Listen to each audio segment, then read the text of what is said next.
今天收到了九龍粉絲寄過來的車鑰匙，老款本田，一款開了非常舊的車，看一下如何改成液晶鑰匙。安排檢測一下它遙控的信號，確認信號沒問題。開始拆開它這個鑰匙的外殼。它這個車的話，開了10幾年都有了，但是粉絲還是照樣來改，因為改好了之後，不是外觀好看，功能也實用。暫時不想換車的老闆，都可以把你的舊鑰匙發過來給你升級，花小錢辦大事，改好了之後非常的方便。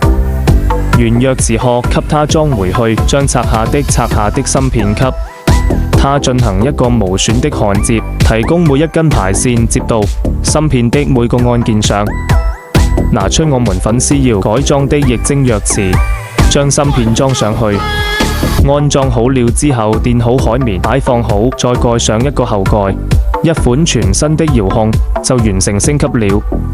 老款車瞬間變成新款車，屏幕還定製了一個本田車標，額外給它的車添加了無鑰匙進入，讓它走進車門自動解鎖，離開車自動落鎖，還能鎖車升窗，預約後尾箱自動開啟，以及連接手機控車。功能還是挺方便，挺實用的。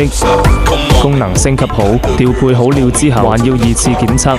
拿出檢測儀，檢測信號頻率，1次穩定之後，才可以發回去給粉絲放心使用。